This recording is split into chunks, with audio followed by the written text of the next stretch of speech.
चित्तु सव्यसिद्धे ध्रुवमचल मनोभवं गतिं पते वोक्षामि समय पाहुड मृणमो सुद केवली भड़िदम। नमो अरिहंताड़म नमो सिद्धाड़म नमो आयरियाड़म नमो वज्झायाड़म नमो लोए सौवशाहूड़म। समय सार परम मंगल ग्रंथ है। आचार्य कुंदकुंद देव द्वारा यह ईसा पूर्व प्रथम शताब्दी में लिखा गया है। हम सर्वविशुद्ध अधिकार पढ़ रहे हैं और सर्वविशुद्ध अधिकार में 314 और 315 नंबर की आज गाथा देखेंगे। जैसा कि आपको पता है कि यह जो समय सार है प्राकृत भाषा में है, आध्यात्मिक शैली है। भगवान महावीर स्वामी की दिव्य ध्वनि है ये, जो उन्होंने कहा। इस युग के अंतिम तीर्थंकर हुए। उन्होंने कैसे वस्तु व्यवस्था हम सबको बताई, केवल ज्ञान में उनको दिखा कि वस्तु इस प्रकार की है और उसी प्रकार की उन्होंने बताई। ध्यान रखना, केवल ज्ञानी जो है सो बताते हैं, बताने का काम करते हैं, बनाते नहीं हैं। कोई चीज़ बनाते नहीं हैं कि तीर्थंकर ने बनाया, हम सूत्र बना दिए, तीर्थंकर ने ये नियम बना दिए। वो बनाते नहीं हैं, वो बताते हैं। जो है सो बताया, बनाया नहीं है। उन्होंने देखा कि अनंत आत्माएं जो हैं संसार में हैं और अनंत आत्माएं संसार से शुद्ध होकर के सिद्ध शिला में जाकर के विराजमान हुई हैं। इसका मतलब है अनंत और भी आत्माएं जो हैं वो मोक्ष को प्राप्त हो सकती हैं, होती हैं और हो सकती हैं। अब अनंत यहाँ है, अनंत चलेगा, अनंत बन सकते हैं, तो फिर अनंत अनंत अनंत प्रकार का होता है और अनंत अनंत ही रहता है, जिसका अंत कभी होता नहीं है। जैसे मंदिर की घंटी की आवाज़ अनंत निकल चुकी है और अनंत अभी सत्ता में है और अनंत अभी आगामी निकलेगी। तो ये क्या है, इसका कभी अंत नहीं हो सकता है। महानुभाव, आज अपन गाथा पढ़ेंगे 314 और 315। जब तक कर्मोदय से होने वाले रागादि भाव को नहीं छोड़ें तब तक अज्ञानी अन्यथा अज्ञानी, तब तक अज्ञानी अन्यथा ज्ञानी। क्या है वो ज्ञानी अज्ञानी कब होता है, कैसे अज्ञानी होता है और कैसे ज्ञानी होता है, इस बात को यहाँ पर बता रहे हैं। उच्चारण करेंगे। जा एस पैडी अट्ठम चेदा नेव विमुंचये अयाणो हवेताव मिच्छादिठि असंजयो जदा विमुच्चये चेदा कम्म फलमणन्तयं तदा विमुक्ते हवदि जानो पासो मुनि। जा एस पैडी अट्ठम चेदाणे विमुंचये अयाणो हवे ताव मिच्छादिठि असंजयो जदा विमुच्यते चेदा कम्मफलमनन्तयं तदा विमुक्तये हवदि जानोपासो मुनि। जब तक न छोड़े आत्मा प्रगति निमित्तक परिणमन तब तक रहे अज्ञानी मिथ्या दृष्टि एवं असंयत।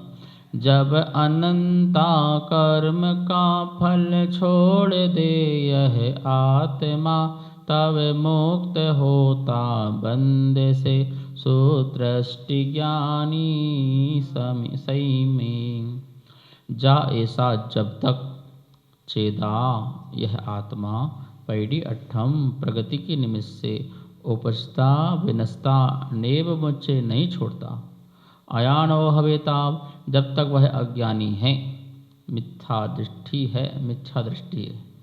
असंजो असंयत है, जदा चेदा जब यह आत्मा कम्य फलम अनंतम अनंत कर्म फल विमुच्चय छोड़ता है, तदा तब वह जाणो ज्ञायक है, ज्ञानी है, पासो दर्शक है, मुनि है और विमुक्ते विमुक्त बंध रहित होता है।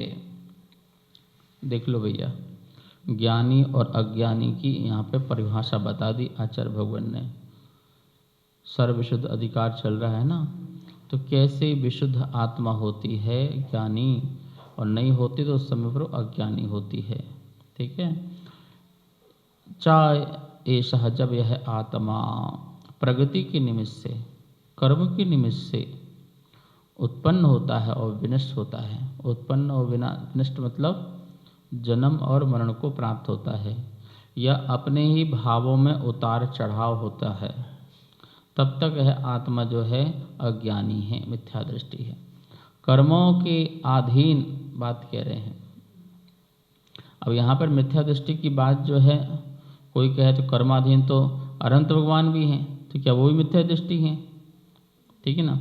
अथवा ऐसे मुनिराज जिनका जन्म मरण होगा भी, तो क्या वो भी मिथ्या दृष्टि हैं? कोई सम्यक दृष्टि का मरण नहीं होता है क्या? होता है ना, सम्यक दृष्टि का मरण होता है। तो फिर क्या उसका सम्यक दृष्टि का मरण होता है, तो क्या वो मिथ्या दृष्टि है? वो अज्ञानी है, क्योंकि वो तो छोड़ नहीं पा रहा है। ये क्या वो असंयत है? उसकी बात यहाँ पे नहीं कह रहे हैं। सच बात तो यह है, यहाँ पर आप ये भी लगा सकते हैं, मोहिनी कर्म जो प्रगति हैं कि निमित्त से जब तक यह जीव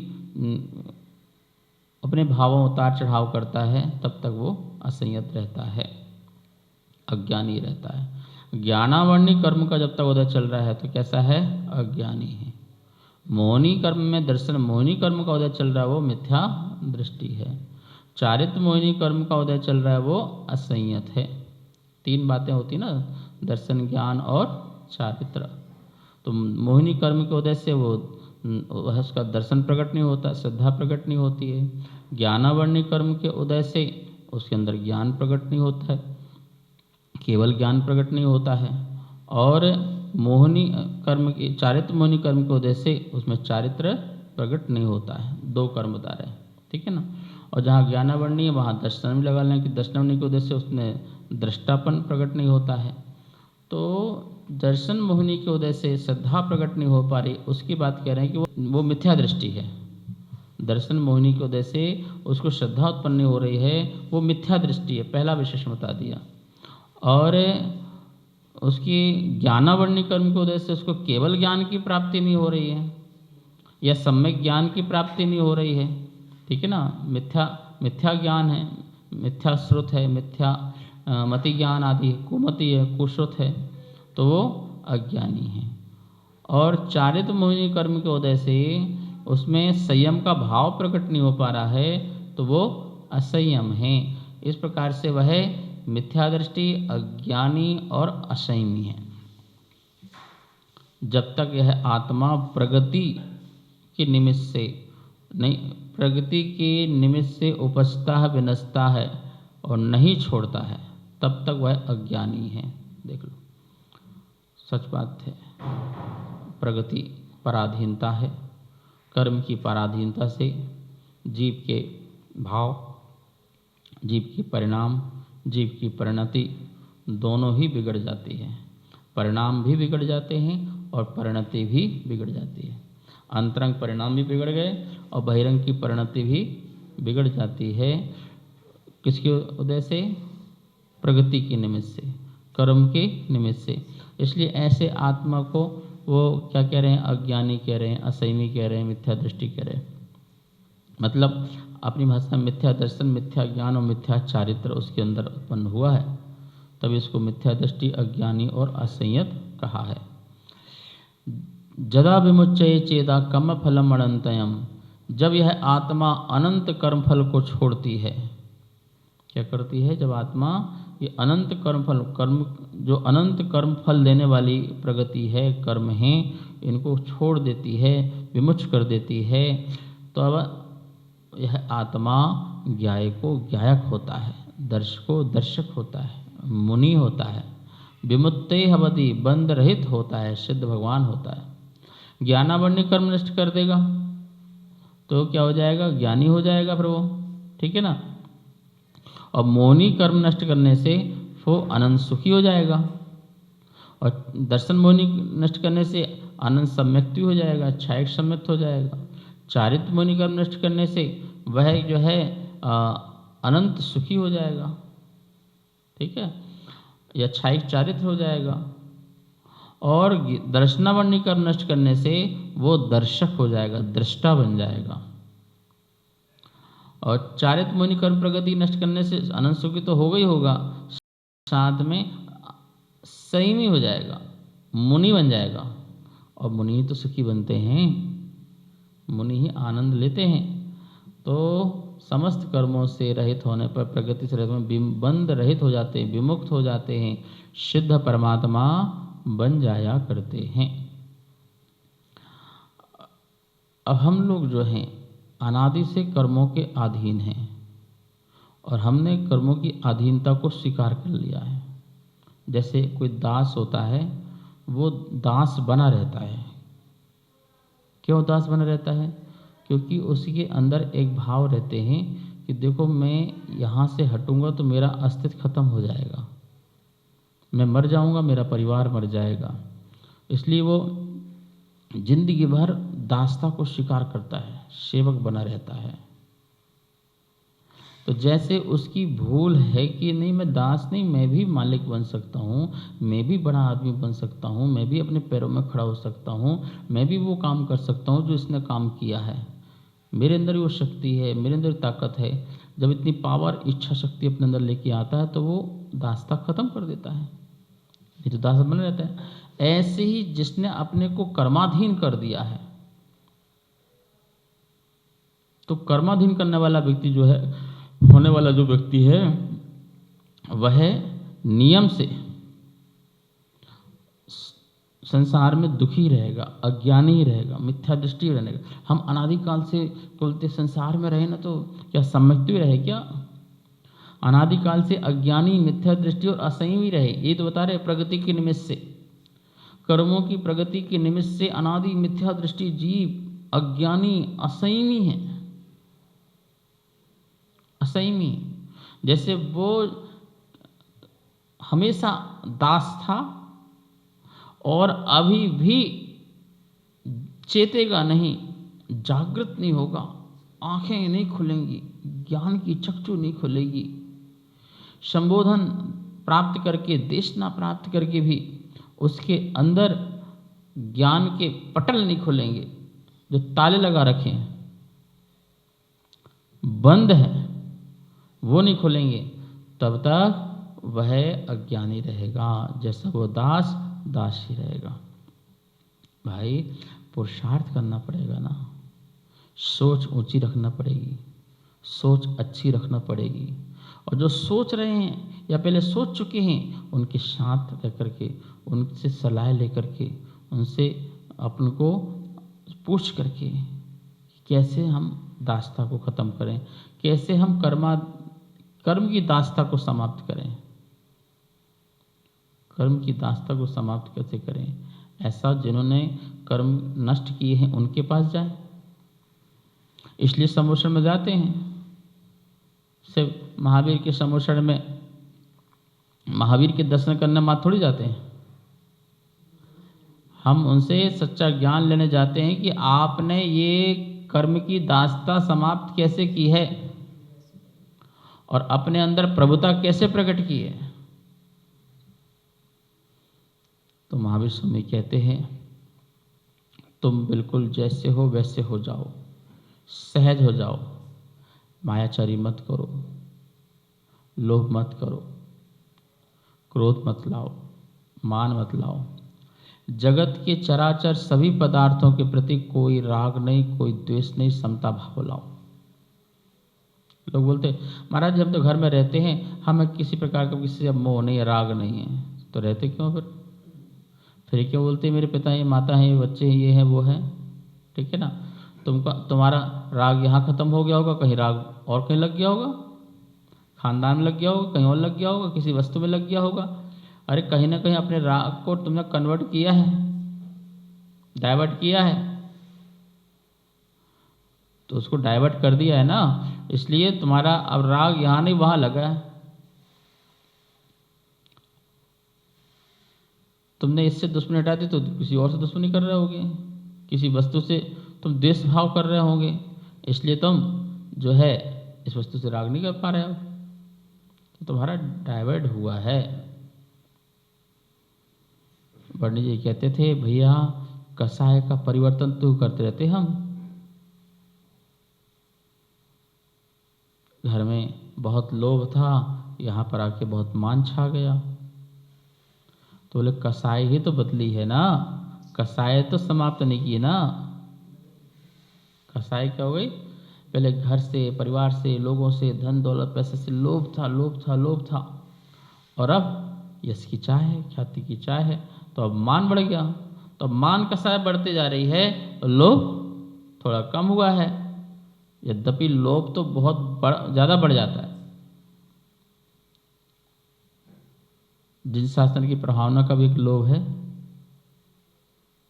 उसके लिए साधु संत त्यागी व्रती कितनी मेहनत करते हैं, करोड़ों करोड़ों के प्रोजेक्ट तैयार करते हैं। कभी घर में करोड़ों पे देखे नहीं, पर करोड़ों के प्रोजेक्ट तैयार करते हैं। कोई अछूता नहीं है उससे, लेकिन फिर भी निर्लिप्तता आ जाती है कि उसे छोड़ के एक पल में चले जाते हैं, क्योंकि उन्हें पता है कि ये सामाजिक है। उनके नाम से कोई बैंक बैलेंस नहीं होता है और ना ही कोई उनका कोई हस्ताक्षर होता है, एक झटके में ही। मैंने देखा है साधु संतों को जिन्होंने बड़े बड़े तीर्थ बना दिए और ट्रस्ट में बॉडी चेंज हुई, कमेटी चेंज हुई, और संत महात्मा को नहीं पूछा, वो निकल गए। पर उन्होंने कभी कुछ कहा नहीं कि तुमने मुझे बाहर कर दिया, अलग कर दिया, मेरे उपकार भूल गए। ठीक है भैया, हमारा था बनाना, बन गया। जिन धर्म जिन शासन में आपका दान पुण्य लग गया और अपन ये चले। कितने साधु संत हैं छोड़ छाड़ के चले जाते हैं, विरक्त हो जाते हैं। क्यों? क्योंकि हम तो लेके ही नहीं आए थे, हमारा था ही क्या। हम यहाँ पर आए, समाज को प्रेरणा दी, समाज से इकट्ठा हो गया, प्रेरणा से बन गया, संस्था चला रही, संस्था बदल गई, काम खत्म, हमें क्या मतलब उससे, चले गए आगे। फिर भी विरक्ति भाव रहता है, विरक्ति का परिणाम उत्पन्न हो जाता है। तो यही विरक्ति जीव को ज्ञानी बनाती है, संयमी बनाती है। हमें कषायों का परिवर्तन मात्र नहीं करना है, काया का परिवर्तन मात्र नहीं करना है। अनादि से हम काया बदलते आए हैं, अनादि से हम कषाय बदलते आए हैं, अपना काम बदलते आए हैं, अपना क्रोध बदलते आए हुए हैं, लेकिन नहीं बदला है तो अपनी आत्मा को नहीं बदला। बदल लेते सिद्ध भगवान बन जाते, और एक बार सिद्ध भगवान बन गए होते तो संसार में फिर दोबारा नहीं आते। कषाय पैदा करने, काम पैदा करने, क्रोध पैदा करने, कर्म पैदा करने, काया को पैदा करने, ये नहीं आते, ये सब छूट गए होते। तो हमारी अज्ञानता, हमारी मिथ्या बुद्धि और हमारा पर पदार्थ के प्रति शुभ अशुभ परिणाम अर्थात असंयम, ये सब हमें संसार में ले डूबी। महाराज जी, शुभ परिणाम को असंयमी क्यों कह रहे हो? संयमी तो शुभ परिणाम कर सकता है, लेकिन वो भी उस समय यथाख्यात चारित की अपेक्षा से असंयमी है, समझ लो। संयम है, संयम के भेद हैं, लेकिन हम उसे अपेक्षा से असंयम कह सकते हैं। वो संयम नहीं है जो संयम होना चाहिए, किंचित संयम कह सकते हैं, क्योंकि वहां भी तो कषाय अभी है ना। वैसे असंयमी तो जो है चौथा गुण स्थान वर्ती होता है, लेकिन यथाख्यात चारित्र की अपेक्षा से तुम्हारे पास वो संयम नहीं है, इसलिए तुमको भी कथनचित स्यादवाद की अपेक्षा से असंयमी कह सकते हैं। जैसे अज्ञानी मिथ्या दृष्टि भी है और अज्ञानी ज्ञानी भी है। मोह के कारण, मिथ्यात्व के कारण मिथ्या दृष्टि तो अज्ञानी ही है, लेकिन जिन्होंने मिथ्यात्व को समाप्त कर दिया है, ऐसे ज्ञानी भी केवल ज्ञान नहीं प्राप्त होने के कारण अज्ञानी है। मति ज्ञान, शुद्ध ज्ञान, अवधि ज्ञान, मना पर ज्ञान जो है वो क्षयस्मिक होने के कारण पराधीन है, कर्माधीन है। इसलिए उस ज्ञान को हम पूर्ण ज्ञान नहीं कह सकते हैं, अतः वो अज्ञानी है, छद्मस्थ है, अल्पस्थ है, अल्पज्ञ है। अल्प को जानने वाला है, थोड़ा जानने वाला है, पूर्ण नहीं जान सकता, सर्वज्ञता प्रकट नहीं हुई उसके अंदर, इसलिए वो अज्ञानी है। ज्ञा धातु जानने अर्थ में आती है, तो अज्ञ मतलब जिसमें ज्ञा जानना नहीं होता है, तो अज्ञ मतलब अजीब है क्या? नहीं, जीव में ही जिसने अपने आत्मा को नहीं जाना, अपने कल्याण के लिए नहीं सोचा, हिताहित का ज्ञान नहीं है कि क्या छोड़ना और क्या ग्रहण करना है, क्या है, क्या है और क्या उपादेय है, क्या ज्ञेय है, जिसने इसको नहीं जाना वो अज्ञानी है। अज्ञ को धारण करने वाला अज्ञानी, जैसे सेठ की सेठानी सेठ को धारण करने वाली, ऐसे अज्ञ को धारण करने वाली अज्ञानी कहलाता है। हमें ज्ञानी बनना है, लिखा है ना, विमुक्ते हवति, विमुक्त होता है। विमुक्त होता है कौन? विमुक्त होता है जो अनंत कर्म फल छोड़ता है। फल बोल रहे फल, देखो कर्मों के उदय से जीव को फल मिलते हैं। जैसे पेड़ लगाया तो फल भी होंगे, चलो ठीक है, पेड़ लग गया, एक गलती थी, लेकिन उसके फल खाना जरूरी नहीं है। ऐसे कर्म किया, हो गया, ठीक है, अब उसके फल आ रहे हैं, उसको फल खाना हमें जरूरी नहीं है, वो हमारे हाथ में, हमारे हाथ में। बोले कैसे हमारे हाथ में है? हम तो नरक में जाएंगे तो कर्म फल तो भोगने ही पड़ेंगे ना। देखो जहाँ तुम्हारी पंचेंद्री चल रही है, एक इंद्री की बात तो नहीं है, वहाँ तो कर्मफल चेतना है, कर्म भोगने ही पड़ेंगे। लेकिन जहाँ 5 इंद्री पर है, जहाँ इंद्रियों का विकास है, ज्ञान का विकास है, वहाँ पर तुम कहीं भी रहो, कर्म के उदय को भोगो जरूरी नहीं है। सम्यदृष्टि भी नरक में रहता है, उसकी कर्म उदय में आता है, लेकिन वो अपने अंदर प्राश्चित भाव रखता है, आलोचना भाव रखता है, ये मेरे ही कर्म हैं, उदय में आ रहे हैं, भोगना पड़ेंगे, ऐसा परिणाम रखता है। मैं आत्मा और शरीर अलग हूँ, ये बात को जानता है वो, इसलिए वो नरक में भी रह करके इतना दुखी नहीं है जितना दुखी वहाँ पर रहने वाले क्षेत्रजन दुखी हैं, आगंतुक दुखी हैं, शारीरिक दुखी हैं, मानसिक दुखी हैं, ये बहुत प्रकार के दुखी हैं वहाँ पर। तो वो सब वहाँ पर वो भी है, उसके लिए भी, सम्यक दृष्टि के लिए भी है, लेकिन सम्यक दृष्टि के होते हुए भी वह अंदर से भेद ज्ञानी होने के कारण वो जानता है ये मेरा कर्म का फल है, मुझे भोगना पड़ेगा, मैं शरीर नहीं हूँ, मैं आत्मा हूँ। इसलिए उसका दर्द क्या हो जाता है?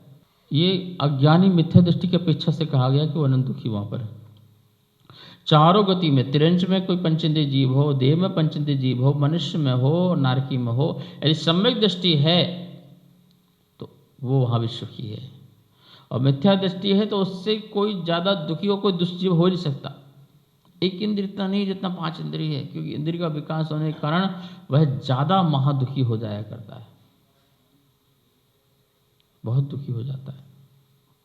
ठीक है, जब तक न छोड़े आत्मा प्रगति निमित्तक परिणमन, कर्म के उदय के परिणमन को जब तक यह आत्मा नहीं छोड़ती है, जैसा जैसा कर्म उदय में आ रहा है और हम वैसे वैसे वैसे अपने आप को करते जा रहे हैं, ढालते जा रहे हैं। जैसे क्रोध कर्म का उदय आया, हम क्रोधी होने लगे, मान कर्म का उदय आया, हम मानिल होने लगे, लोभ कर्म का उदय आया, हम लोभी होने लगे। तो जैसे जैसे उदय आ रहा वैसे वैसे हम होते जा रहे हैं, तो हमारा परिणमन प्रगति निमित्तक है। जब तक तब तक यह आत्मा अज्ञानी मिथ्या दृष्टि है, असंयत है, और जैसे जैसे कर्म निमित्तक या प्रगति निमित्तक परिणमन नहीं होता हमारा, परिणाम नहीं होता हमारा, परिणति नहीं होती है हमारी, तब तक है आत्मा जो है ज्ञानी है, समदृष्टि संयमी है, मुनि है और बंध रहित है। अब देखो सिद्ध भगवान अनंत काल तक कर्म फल निमित्तक परिणमन को प्राप्त नहीं होंगे। क्यों? वहाँ कर्म ही नहीं है। पानी स्वच्छ है, साफ है, उसमें नमक नहीं तो खारा क्यों होगा? उसमें मीठे तो और मीठा क्यों होगा? उसमें रंग आदि कलर आदि नहीं तो अन्य रंग रूप कैसे होगा? नहीं होगा ना। क्यों? क्योंकि वो है ही नहीं है। ऐसे ही सिद्ध परमात्मा के पास कोई कर्म आदि नहीं है तो वो भी कसाय, काम, क्रोध, काया रूप नहीं होते हैं। लेकिन यदि संसार दशा में ये सब चीज़ें हैं तो उस रूप होते रहते हैं। लेकिन वो उदय में आए, हम उस रूप को प्राप्त ना हो, उसके कर्म प्रगति के अनुसार हम अपने बहाव को ना ले जाएं, अपने को ना बहाएं, तो फिर हम बच जाएंगे। वहीं हमारा पुरुषार्थ चमकता है। असली पुरुषार्थ वहीं चमकता है। क्रोध के निमित्त मिले, क्रोध कर्म का उदय है, लेकिन मैं करुणा में रहूं, दया में रहूं, शांत भाव में रहूं, अहिंसा में रहूं, ये मेरा पुरुषार्थ चमकना है उस समय।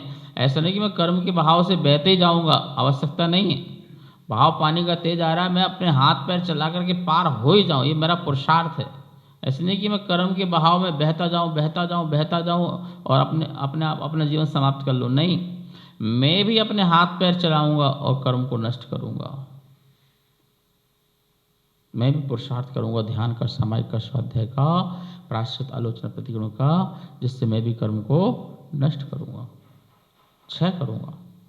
ये पुरुषार्थ चमकाना है अपना। और जिसने चमका लिया उनकी आत्मा में चमत्कार हो गया।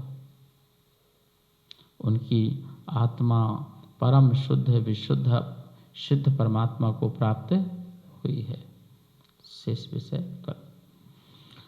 जा वाणी के ज्ञान से सूझे लोकालोक, सो वाणी मस्तक धरो सदा देत हो धो। हे जिन वाणी भारती तो हे जपो दिन रे, जो तेरी शरणा धरे सो पावे सुख चैन। सबको बहुत बहुत मंगल आशीर्वाद।